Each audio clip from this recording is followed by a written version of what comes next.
함께 봉독하신 말씀 창세기 9장 24절에서 29절 말씀 중심에서 노아의 후손이라는 제목으로 함께 말씀을 통해 은혜 나누기를 원합니다. 지난주에는 아담에 대해서 우리가 살펴보았습니다. 아담의 사명이 있었죠. 생육하고 번성하여 충만하라 라고 하나님 말씀하신 것처럼 할 수 있으면은 결혼해서 많은 자녀를 두는 것이 하나님이 권장하시는 또 복 중의 복이다라는 것. 육신적인 가족뿐만 아니라 영적인 가족도 우리가 생육하고 번성하여 충만하도록 해 가야 한다고 하는 것. 어쩌면은 육신적으로는 그러지 못해도 영적으로 생육하여 번성하는 사람이 있는가 하면은 육신적으로는 생육하여 번성하여 다복한 가정을 소중하게 여기면서도 영적 가족관계 생육하고 번성하는 것에 대해서는 별로 관심을 갖지 않고 살아가는 것은 아닌가라고도 볼 수가 있습니다. 아무튼 이런저런 형편이든 하나님 주신 형편대로 영적 가족도 그러하고 육신적 가족도 그러하고 다 동반돼야 되지 않겠나 싶기도 합니다. 육신의 가족 형성은 한계가 있지만 그러나 영적 가족의 형성이라고 하는 것은 생육하고 번성하는 것은 우리가 주님 앞에 부름받는 그날까지 쉼없이 감당해 내야 한다고 하는 것을 늘 기억하시면서 지금도 내가 영적 생산의 능력 있는 사람이다 라고 생각하셔서 내게도 아담의 사명, 아담은 사람이라 그러죠. 사람이라면 더욱이 그리스도인으로서의 사람이라면 그 생육하고 번성하고 충만한 책임의 사명을 우리는 쉼없이 책임감을 가지고 감당해 가야 할 것입니다. 그래서 다음 세대들을 낳고 키워내야 한다고 하는 것이 아담의 중요한 사명이었다는 것을 생각해 보며 오늘 본문의 노아도 마찬가지입니다. 노아가 950세까지 살았다고 하지만은 자기 살고 끝나면 끝나는 것이 아니죠. 자기 죽고 나서도 셈함 야벳을 통하여서 어떤 믿음의 계보를 이어갈 것인가. 아담에게 셋이 있었던 것처럼 노아에게는 어떤 인물인가. 그렇다면 이 시대에 또 한 사람의 아담이고 노아의 내게는 어떤 영적 후계자가 있고 다음 세대가 있는가라는 것을 늘 우리는 영적 부담감을 가지고 생각하며 우리가 그렇게 책임을 감당할 수 있어야 할 것입니다. 하나님의 심판과 구원을 경험한 노아를 볼 수가 있죠. 하나님의 심판이 얼마나 대단하다는 것을 실제로 경험했습니다. 그렇지 않습니까?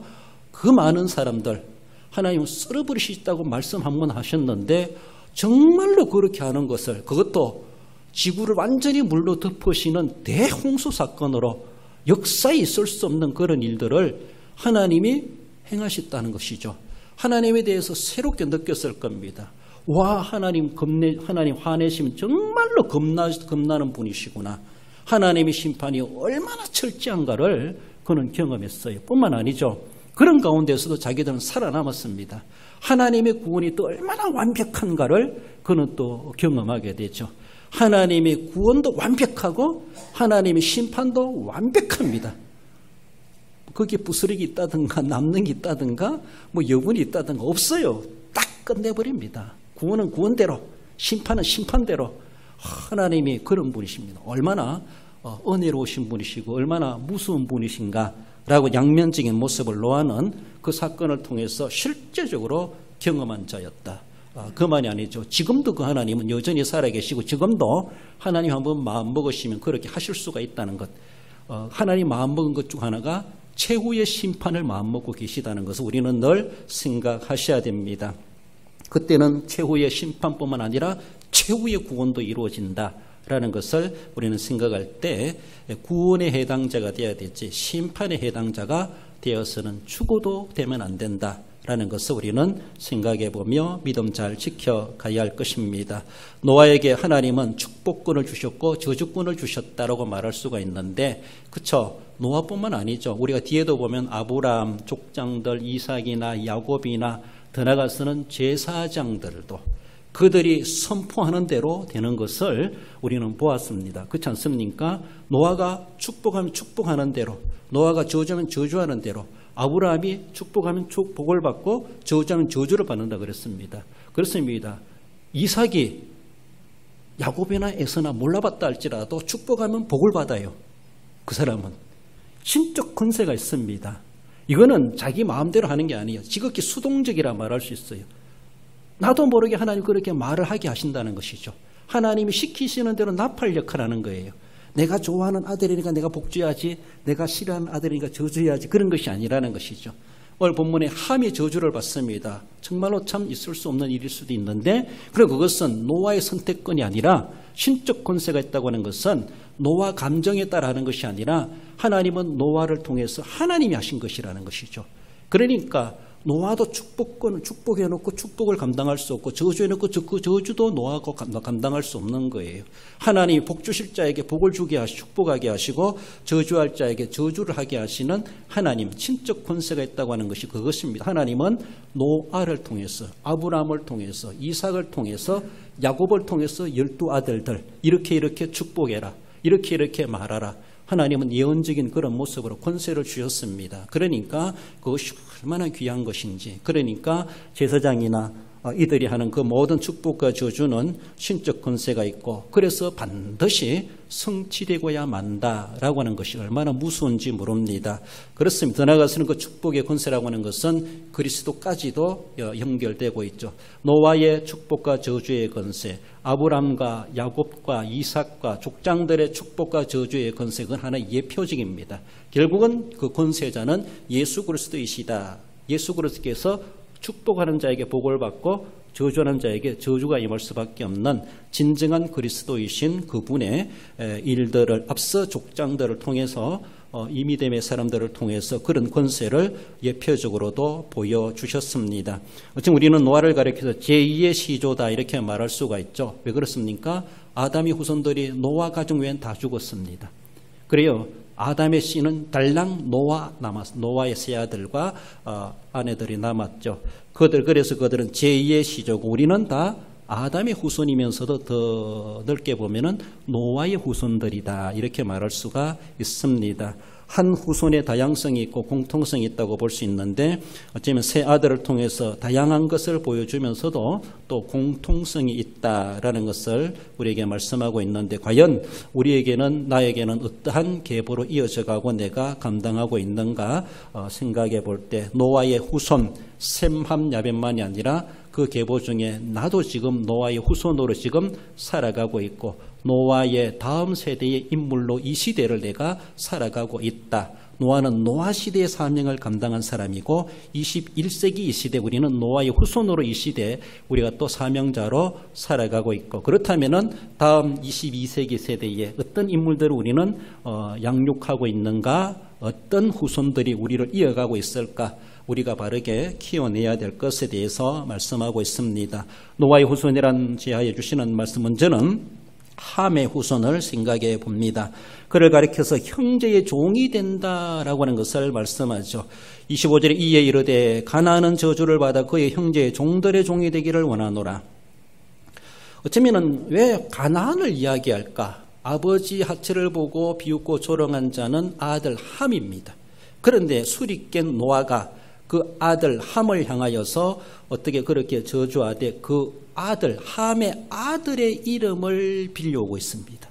함의 아들 중에 하나가 가나안이 있습니다. 다른 아들도 있는데, 그래서 그 가나안이라고 하는 것은 사실은 함을 지칭한다. 그 아버지를 저주하면서 그 아들인, 어쩌면 함이 가장 사랑했던 아들인지 모르지만은 자기 손자 이름을 불러와가지고 함의 후손들이 이런 저주를 받을 것이다 라고 하는 것을 그렇게 말씀하고 있는데, 왜 노아가 함을 직접 거명하지 아니하고 가나안을 이름을 거명했는가에 대해서는 사실은 밝혀지고 있지 않습니다. 아무도 모릅니다. 아무튼 그러나 그 지칭되는 세 아들의 모양으로 바라볼 때 함의 후손이면은 틀림이 없다라고 하는 것을 볼 수가 있습니다. 가나안은 저주를 받아라고 하는 것은 아비의 하체를 보고 조롱한 이 함을 가리키고 있는데, 어쩌면은 가나안은 저주를 받아야 될 그 의문점이 있을까? 사실은 함의 후손이라고 하는 것은 가나안뿐만 아니라 다른 자식들도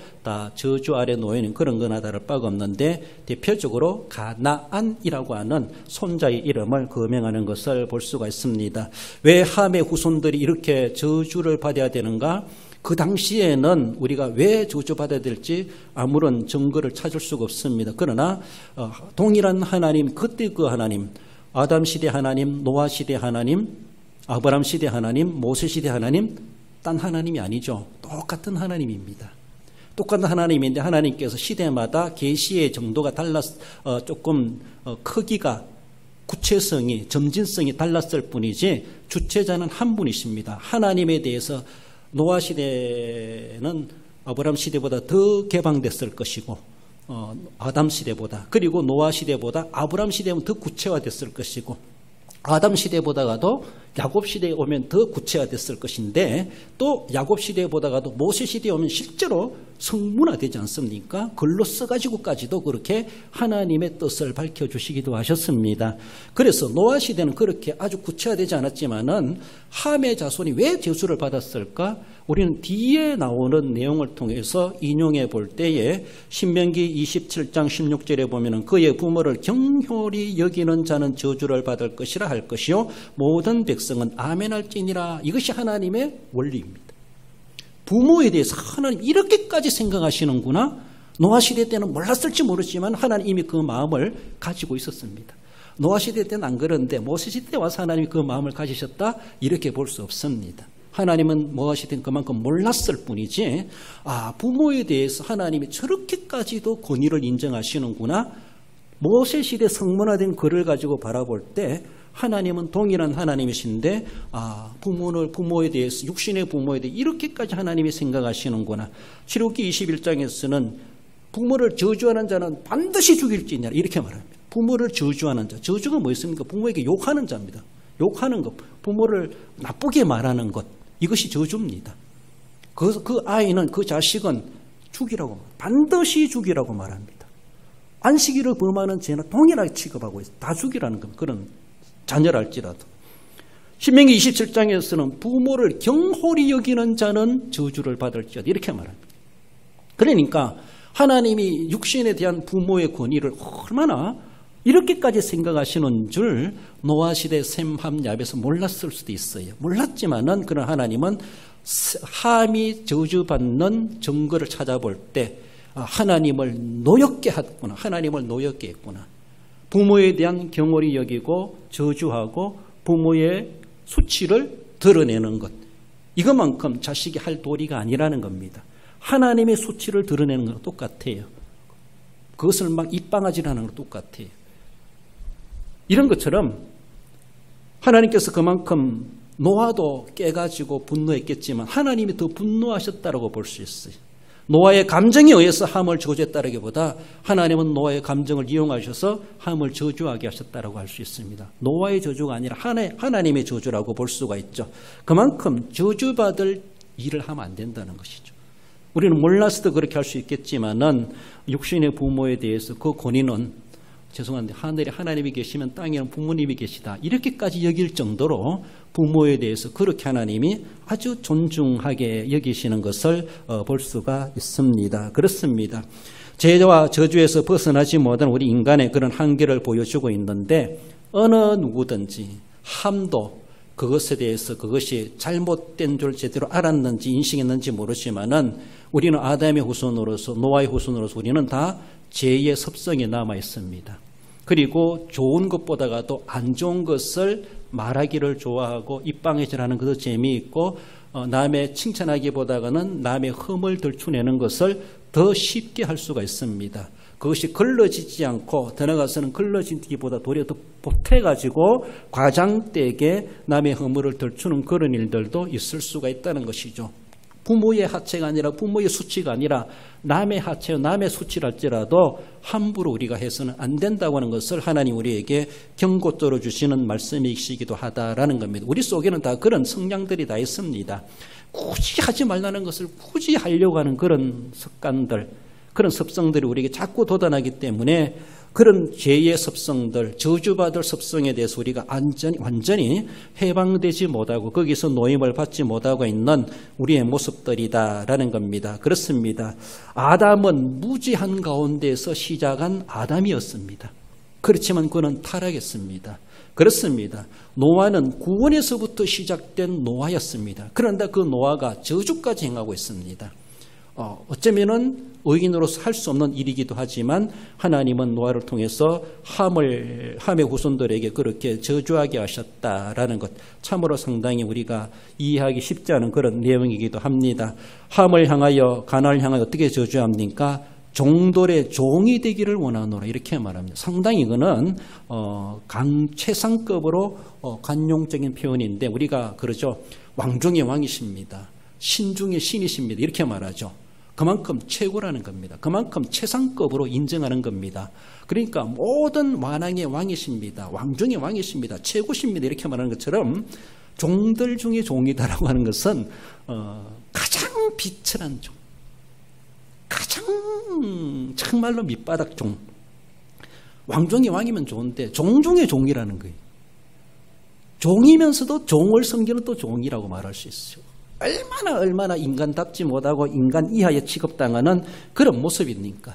정말로 노래 중에 노래입니다, 막 이렇게 돼야 되는데 종 중에 종입니다, 막 이런 식으로 종이라 그렇게 저주하시면서도 종들 중에 종이다, 막 이런 식으로 아주 완전히 추락시켜버리는 철저한 종으로서의 하나님의 저주를 받는 가나안 함의 후손들의 모습을 보여주고 있습니다. 실제적으로 여러분들, 가나안 족속은 모세 시대, 여호수아 시대 가나안 땅에 살아가고 있는 사람들 7족속이 함의 후손들입니다. 하나님께서 왜 그들을 썰어버리라고 말씀하셨는지는 그슬 올라가면은 이 내용까지도 올라갈 수가 있어요. 그들은 하나님에게 저주의 대상이었다는 것이죠. 대상이라는 것이죠. 그래서 그들에 대해서는 전혀 긍휼을 베풀지 말라라고 하나님이 엄명하셨습니다. 아말렉을 대하듯이 가나안 땅의 원주민들 7족속에 대해서만큼은 하나님께서 전혀 긍휼을 베풀지 마라. 그들을 남겨두었다가는 너들이 다치고 너들이 손해본다. 한 사람도 남기지 말고 썰어버리라고 명하실 정도로 그만큼 그들의 조상은 함의 후손들입니다. 그들이 함의 후손이기 때문에서라도 그런 대상이었다라고 볼 수 있고, 그들은 전혀 여호와 하나님을 떠나버린, 종교적으로도 떠나버린 자들이기 때문에서라도 그들과 혼탁할 수 없기 때문에 썰어버림을 당하는 그런 여호수아 시대 때 하나님의 엄명이 있을 수 있습니다. 바로 여호수아, 이스라엘 민족은 셈족이죠. 셈의 종이 되는 겁니다. 거기서 살아남은 사람들은 물기고 나무패는 이스라엘 민족의 종노릇하게 되죠. 실제로 종노릇하게 되죠. 그들이 살아남았지만 나중에 그들은 결국 솔로몬 시대에 와가지고 그렇게 남아있었던 잔당이랄까요, 가나안 7족속 남아있는 부류 사람들은 이스라엘 백성들이 혼합되게 됐겠지만 거기 남아있는 사람 솔로몬 시대에 완전히 섬멸되었다, 이렇게 말하기도 하고, 그래도 남았다면은 왕국 이후에 이스라엘 백성들이 다시 그 나라의 세계가 판도를 이루어갈 때 칼타고인이나 애굽인이나 그 더 나아가서는 로마에 의해서까지 그들은 완전히 나중에 짓밟힘을 당하게 되었다. 완전히 철저하게 정복당했다. 역사적인 사건으로 함의 후손들에 대해서, 가나안 후손들에 대해서 그렇게 말씀하고 있습니다. 크게 보면은 아프리카에 사는 그런 주류의 후손들이다라고 말할 수가 있는데, 오늘까지도 그리 살아남았다 할지라도 어쩌면 상당히 삶의 환경으로 바라볼 때 넉넉하지 못한 그런 가운데 살아가고 있는 것을 볼 수가 있습니다. 그렇습니다. 오늘 본문에서 함의 후손을 통해 우리에게 보여주는 것은 도에 벗어난 일을 하면은 분명히 하나님은 징벌하시는 우리 하나님이시다라는 것을 생각해야 될 것입니다. 우리의 윤리와 교훈이 아니라 하나님의 윤리가 무엇일까? 하나님이 무엇을 어떻게 소중하게 여기고 천하게 여기시는 것이 무엇인가? 우리는 그것이 기준점이 되어야 할 것입니다. 가족관계, 부자관계로 바라볼 때에 부모는 정말로 분명히 자녀에게 존중받아야 될 부모님이심을 말씀하고, 거꾸로 말해볼 때 부모는 자녀가 부모를 경홀히 여기지 않도록 자녀 교육을 똑바로 해야 된다. 이건 부모 교육의 책임이 있다라고 하는 것을 볼 수가 있습니다. 우리 자녀들은 부모가 축복해야 될 대상자들입니다. 부모가 자녀를 저주하는 대상으로 삼을 수 있는 것은 결코 아니라는 것이죠. 저주받지 않도록 하라는 것입니다. 내가 저주 안 해도 하나님 앞에 하나님의 윤리에 어긋나는 일을 하면은 하나님이 저주하신다는 것이죠. 그것이 두렵다는 겁니다. 내 저주는 안 이루어질 수 있습니다. 그러나 하나님이 저주하시면은 반드시 이루어지기 때문에 하나님이 윤리에 어긋나는 삶을 살아가지 않도록 자녀들을 바르게 가르치고 단속하고 교훈하고 본을 보이고 하나님을 두려워할 줄 알아야 된다. 부모를 두려워하기보다 하나님이 계시기 때문에 부모를 존중하는 겁니다. 하나님을 경외하는 자들로 만들어 가야 된다는 것이죠. 자녀가 하나님께 저주의 대상이 되지 않도록 해야 된다는 것이죠. 나도 모르게 알게 모르게 내 아들 중에 함과 같은 존재가 있을 수 있다는 것이죠. 그 책임은 아들에게 있다라기보다 부모가 바르게 가르치지 못한 책임이 크다라는 것을 부모 입장에서는 분명하게 인식할 수 있어야 할 것입니다. 자녀가 저주받아 안 되게 되는 것을 보면서 마음이 편안합니까? 어쩌면 하나님께서 왜 함을 거명하지 아니하시고 가난을 거명하게 하셨는가? 도리어 함의 심리, 함의 마음을 더 괴롭게 만드는 그런 모습이 아니겠는가? 차라리 내 이름을 부르시지 왜 내 아들을 가지고 그러십니까? 이렇게 할 수 있어요. 더 괴로운 것이 부모의 심정입니다. 그렇지 않습니까? 그런 모습에서라도 자녀가 잘 돼야지 내가 지금 눈 감아도 은혜 없다 이렇게 말할 수 있지. 자녀가 잘 안 되는 거 보면서 더욱이 정말 본문에 나온 말씀대로 저주 아래 놓이는 그런 모습을 보면서 점점 저주받는 그런 모습을 보면서 언가에도 편안하겠습니다. 그렇지 않습니까? 그렇게 되지 않도록 자녀를 바르게 관리해 가야 할 것을 말씀합니다. 잠언 시편 37편 25절에 보면 내가 어려서부터 늙기까지 의인이 버림을 당하거나 그의 자손이 글씨감을 보지 못하였노라. 글씨감을 보지 못하는 것이 뭡니까? 의인의 가문에서 자라난 의인의 후계자이기 때문에 그렇습니다. 내 자녀가 내 신앙의 다음 세대요 계승자로 바라볼 때에 내가 함과 같은 자식을 두고 있는 것은 아닌가라는 것을 우리는 생각해야 돼. 과연 그가 버림을 당하지 않게 돼야 되는데 버림을 당하거나 걸식하지 않아야 되는데 걸식하는 처지가 되어버린다면 얼마나 안타깝겠습니까? 의인의 반열에서 이탈되기 때문에 그런 모양이 되고야 만다라고 하는 것을 말씀합니다. 잠언 22장에서 마땅히 행할 길을 아이에게 가르치라. 늙어서도 떠나지 않는 그 마땅히 행할 길을 가르치라고 분명히 말씀하고 시편 78편에서는 조상적부터 들어온 하나님의 능력과 진리를 자녀들에게 가르치라고 말씀하고 있습니다. 구전으로 들은 내용이랄지라도 자녀들에게 분명히 하나님은 이러한 하나님이시다라고 하는 것을 가르쳐야 될 책임이 있다고 하는 것을 말씀합니다. 노아에게도 참 아픈 손가락, 함이 있었다고 생각할 때 정말로 그러한 후손들이 많은 저주 아래 놓인 고통의 삶을 살아가고 있다고 하는 것을 우리는 교훈 삼아야 할 것입니다. 나 다음에 다음 세대가 어떤 자녀들이 있을까? 우리는 꿈꾸는 그대로 바르게 우리가 본이 되어야 할 것입니다. 나아가서 노아의 후손은 셈의 후손이 있음을 말씀하죠. 하나님을 찬송하는 족속으로 복을 받는 것을 볼 수가 있죠. 26절에 또 이르시되 셈의 하나님 여호와를 찬송할지로다. 찬송하다 하바크란 단어인데 하나님께 찬송하다. 이거를 사람들에게 인용하면 축복하다 이런 말입니다. 하나님께는 찬송하고 사람들에게는 복을 빈다, 축복하다 이런 말인데 사람들을 향하여서는 바라크라고 하면 내가 당신을 축복합니다. 하나님의 복이 넘치기를 원합니다. 축복하는 선언이 되는 것이죠. 하나님께는 찬송합니다. 찬송을 올려드립니다. 그런 단어이기도 하죠. 셈을 향하여 하나님 여호와를 찬송하리로다. 셈의 후손들은 하나님을 찬송하는 자들로서 거꾸로 하면은 하나님께 복을 받는 민족이다, 족속이 된다 이런 말입니다. 하나님께 찬송을 올리고 하나님께 복을 내림받고 얼마나 아름다운 모습입니까?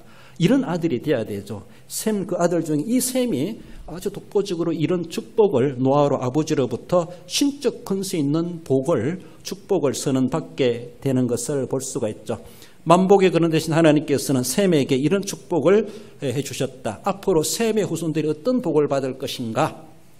하나님을 찬송하는 민족이 될 것이다. 결국 이것은 혈통적으로 바라본 이스라엘 선민을 이야기할 뿐만 아니라 예수 그리스도가 태어날 것을 이야기하고 또 그리스도 안에서 이루어지는 영적 이스라엘 가족관계, 그들은 하나님께 찬송하는 가문이 되고 민족이 되고 나라가 되고 또 하나님께 복을 받는 그런 민족. 오늘의 신약교회를 이야기하고 지금 저와 여러분들이 바로 그런 영적 셈의 후손과도 같다라는 겁니다. 나중에 가서도 말씀드리지만 혈통적 셈 한 야벳 후손이 떠나서 셈의 후손이든 야벳의 후손이든 저주받은 함의 후손이든 이제 그리스도 안에 돌아왔을 때 하나님 앞에 셈이 받은 그 축복을 우리도 받을 수가 있고 셈의 찬송을 받으신 하나님, 우리도 하나님께 찬송 올려드릴 수 있는 은혜를 잊게 되고 그 은혜의 자리에 참여할 수가 있고 하나님 주시는 그 복을 셈만이 받는 것이 아니라 함의 후손이랄지라도 받을 수 있는 그 은혜를 그리스도로 말미암아 우리에게 보편적으로 열어놓으셨다. 그래서라도 우리도 거기에 끼어들 수가 있었고 우리도 거기에 참여할 수가 있는 그 복을 누린다는 것이 얼마나 귀한 일인지. 아무튼 오늘 혈통적으로 바라볼 때 셈에게 이런 축복을 하나님이 선언하게 하셨다라는 겁니다. 오늘 본문에서 셈의 하나님 이렇게 말하죠. 셈의 하나님, 이것은 귀하고 특수한 것이나 하늘에 속하고 신령한 축복에 대해서 얘기할 때 이스라엘 백성들이 아주 하나님과 연관지하는 아주 중요한 말입니다. 셈의 하나님, 이 말은 그저 쉽게 들을 말이 아니라는 것이죠. 다르게 보면 이렇게 말할 수 있어요. 아브라함의 하나님, 이삭의 하나님, 야곱의 하나님, 그 하나님을 가리켜서 나의 하나님 이렇게 말할 수 있어요. 단순한 우주 공간에 계신 하나님이 아니라 그분은 셈의 하나님이시로다. 뒤에 가서 아브라함의 하나님 이렇게 말하죠. 이삭의 하나님, 야곱의 하나님, 이스라엘의 하나님, 우리의 하나님, 우리 대한민국의 하나님 이렇게 말할 수 있다라면 우리 온 국민들이 우리 대한민국의 하나님, 이스라엘의 하나님 이렇게 말하는 것처럼 우리에게는 오직 대한민국의 하나님, 그 하나님을 우리가 하나님만을 섬기는 나라입니다. 이런 표현이죠. 셈은 오직 하나님만을 유일하게 섬긴다. 이런 셈의 하나님 이렇게 말합니다. 아브라함의 하나님도 마찬가지죠. 족장된 하나님도 그렇게 표현하는 것은 그만큼 하늘에 속한 신령한 축복을 얘기할 때에 그렇게 표현합니다. 셈의 하나님 이렇게 한다고 하는 것이 얼마나 귀한 일인지. 여러분 우리 개인적으로도 나의 하나님, 나의 하나님, 자기 이름을 불러가며 누구누구의 하나님 되신 하나님, 내가 주님 앞에 놓았나이다. 다른 사람의 하나님인데 나의 하나님이 안 되면 무슨 소용이 있습니까? 나의 하나님이 돼야 되죠. 그렇잖아요. 이스라엘의 하나님, 야곱의 하나님 이렇게 말하는 것처럼 우리는 정말로 미국 국민의 하나님이 아니라 대한민국의 하나님 이렇게 돼야 되죠. 남의 하나님 우리가 빌려 섬기는 것이 아니라는 겁니다. 내 하나님을 내가 섬기는 거예요. 그러니까 셈의 하나님, 이것은 바로 우리 자신, 나를 그렇게 귀하게 여기시는 하나님이시구나. 우주 만물의 하나님이시지만은 그분이 바로 셈의 하나님, 아브라함의 하나님, 이스라엘의 하나님, 대한민국의 하나님, 우리 가정의 하나님, 나의 하나님이십니다. 이 고백이 얼마나 귀한 건지 몰라요. 우리는 그런 말들을 아주 자연스러우면서도 아주 귀하게 여기고 사용할 줄 알아야 돼요. 성경이 사용하는 그런 표현들은 우리가 귀하게 여기고 그렇게 사용하고 인용할 줄도 아는 것이 필요하다 여겨봅니다. 그렇습니다. 바로 그 하나님은 예수 그리스도를 가리키고 그 예수님은 나의 주님이십니다. 나의 주, 나의 하나님이십니다. 그렇죠? 세상에 많은 신들이 있는 것이 아니라는 것이죠.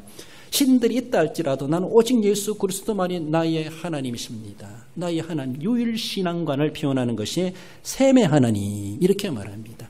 남의 하나님을 우리가 같이 섬기는 것이 아니에요. 나의 하나님을 내가 섬기는 겁니다. 그런 모습 속에서 예수님께서 만민을 위하여 십자가 달려 구속하신 제물이 되셨지만은 아니에요.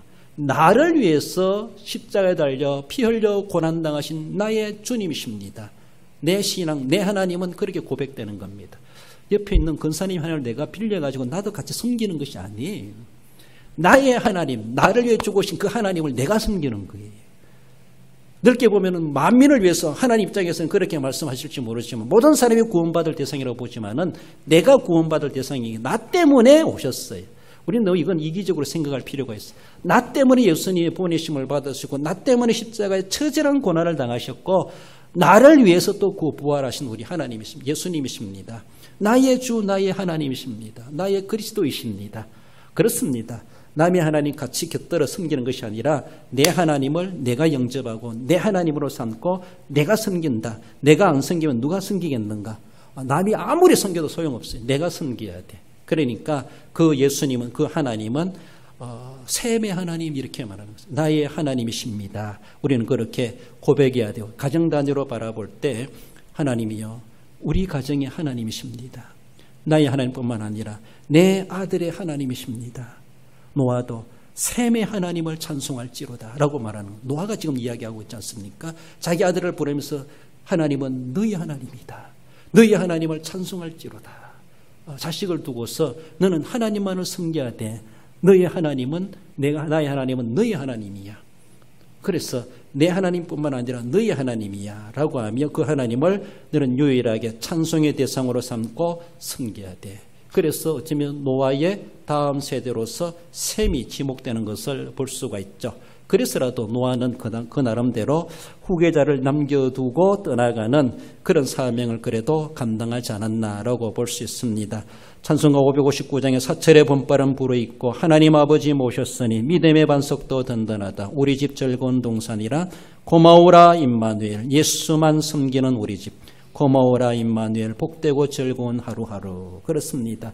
나만이 아니라 내 자식도 내 자리를 이어갈 다음 세대 후계자도 오직 예수님만 섬기는 자 나의 하나님이 너희 하나님이로다. 내가 찬송할 그 하나님은 너가 찬송할 하나님이시다. 나에게 복을 주시고 우리를 홍수에서 구원하신 하나님은 바로 너를 구원하실 하나님이고 너를 붙잡으실 하나님이시다 라고 하는 것을 어쩌면 그렇게 보여주고 있다는 것을 기억하며 우리에게도 한 사람의 노아로서 분명하게 셈이 있어야 된다고 하는 것을 말씀하십니다. 마지막으로 야벳의 후손을 상고해 볼 때 창대하게 되는 족속임을 말씀하죠. 27절에 하나님이 야벳을 창대하게 하사 셈의 장막에 거하게 하시고 가나안은 그의 종이 되게 하시기를 원하노라 하였더라. 야벳에게 주시는 그 키워드는 창대케 된다, 이러면 창대하게 된다. 야벳은 어쩌면은 셈과 함과 중간 정도 된다 이렇게 볼 수가 있는데 아무튼 야벳에게 축복하신 것은 문자적으로 바라볼 때 야벳에게 넓은 공간을 주사, 이러면 넓은 공간을 주사. 이것은 어쩌면은 영토적인 모습에서도 넓다 말할 수가 있고 인구적인 모습에서도 많아질 것이다 이런 모습입니다. 따라서 그들의 생활적인 모습에서도 문명이나 문화적인 모습에서도 남다르다는 겁니다. 기술, 과학, 철학 이런 모습에서도 세계에 영향을 끼칠 수 있다는 겁니다. 그만큼 그들의 영역이 넓어진다는 겁니다. 그렇습니다. 유럽을 한문식으로 구라파라 그러죠. 유럽의 문화와 과학 이것이 세계를 그렇게 주름잡고 있습니다. 그리스의 철학, 그 철학하면 헬라, 그리스 아닙니까? 그 철학사상, 철학이 거기서 태동하지 않습니까? 로마의 법, 고대시대 그 로마 이런 법이 있었다고 하는 것. 물론 그 전에도 그런 다른 법들이 있겠지만은 세계의 그 법들이 제정되는 그런 가운데 로마 시대의 그 행정과 법 체계들이 상당히 밑거름이 되고 있다고 하는 것을 볼 수가 있습니다. 아무튼 여러 분야의 문화나 과학이나 철학이나 법이나 정치나 모든 부분에 대해서 이 야벳의 후손들을 통해서 세계에 많은 영향을 미치고 있다는 것이죠. 이 야벳의 후손들이 주로 유럽 계통의 사람들이다. 이렇게 지역적으로 볼 때 그렇게 말을 할 수가 있습니다.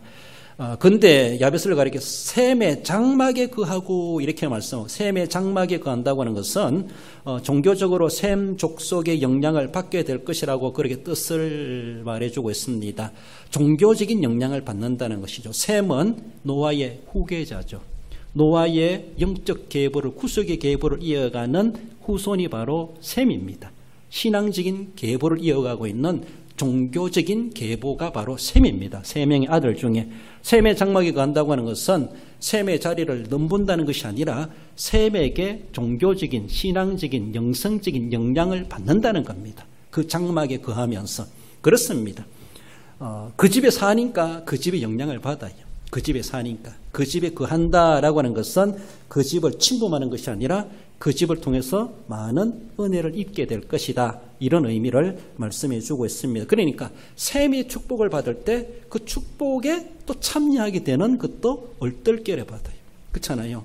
상에서 떨어지는 부스러기라도 좁사오니라고 말하는 것처럼 그 집에 거하니까 그런 것들도 먹을 수 있어요. 그런 것들도 얻어 걸릴 수가 있어요. 얼마나 좋습니까?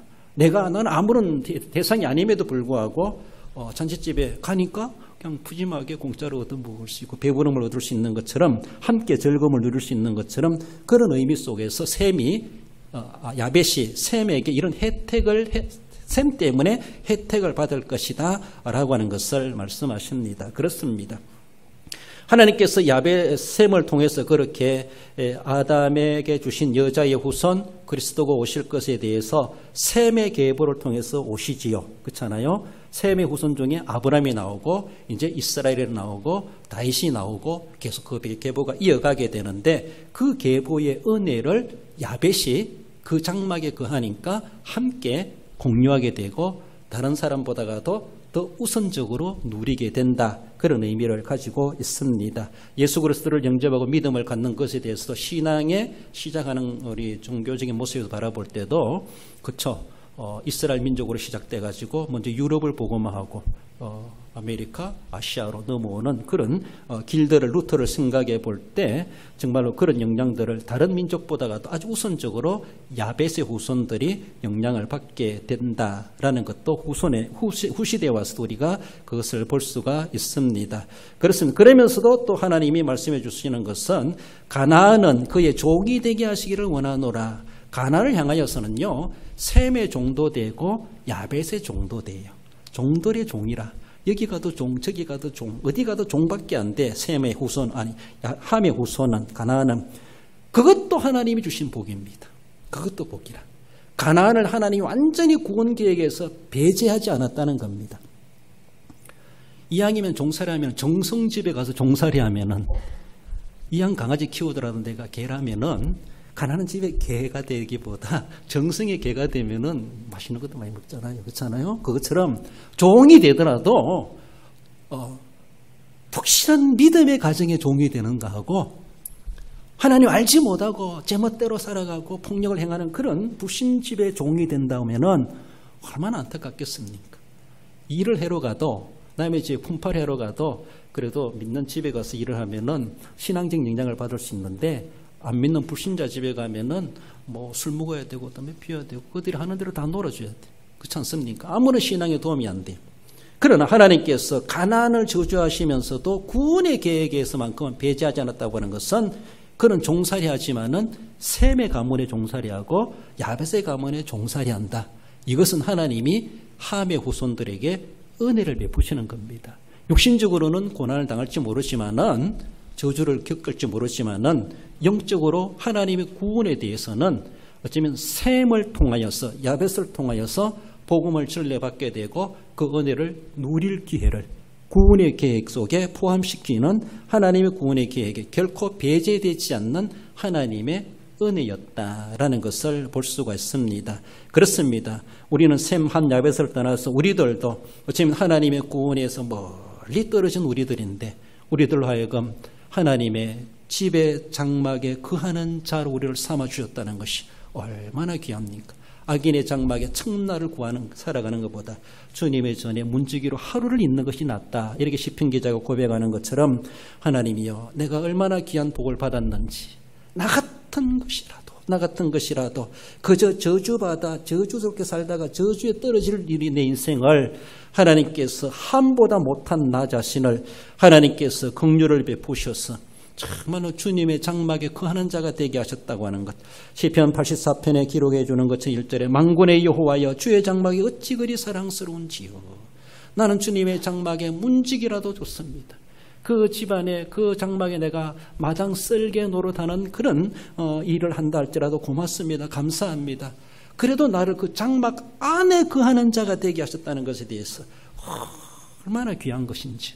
주님의 집에 정말로 사는 것이 복 있는 자로다. 시편 84편이 계속 이야기해 주는 것처럼 내가 그 집에서 무엇을 담당하든 무슨 굳은 일을 담당하든 그 집에 내가 종살이로 살아간다 할지라도 그래도 주의를 지킬 수 있지 않습니까? 그래도 하나님을 들을 수 있지 않습니까?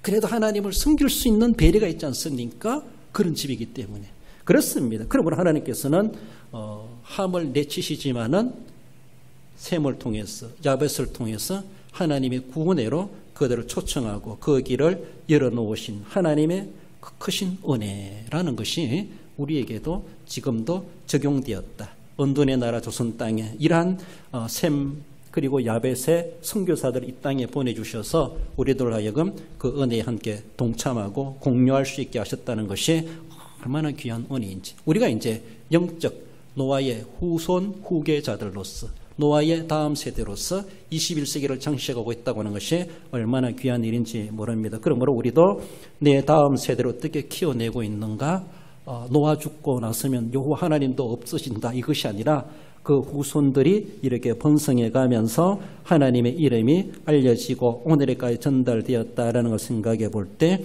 우리 끝나고 나서도 천년만년 교회가 세워져 가고 복음이 증거되어지고 하나님의 나라가 확장되어지도록 우리는 그 사명을 신실히 감당해 가야 합니다. 함이 어떻다, 셈이 어떻다, 야벳이 어떻다 떠나기 전에 과연 나는 어떠한가라는 것을 생각해 보며 옳은 길 따르라 의의 길을, 지금도 오늘 우리에게 건면하시는 주님의 음성을 들으시면서 이 시대 또 한 사람의 노아의 후손으로서 내게 주신 그 은혜와 긍휼을 잘 지켜가며 사명을 감당하리라, 그런 결심으로 육신적 영적인 책임을 우리가 책임을 감당해 가십시다.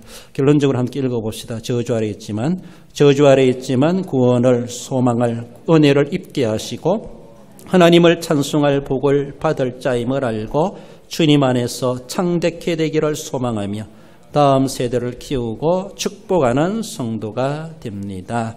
이런 복을 받으시고 복을 누리시고 복을 남겨가시는 복된 우리 성도 모두가 되시기를 주님의 이름으로 축원드립니다.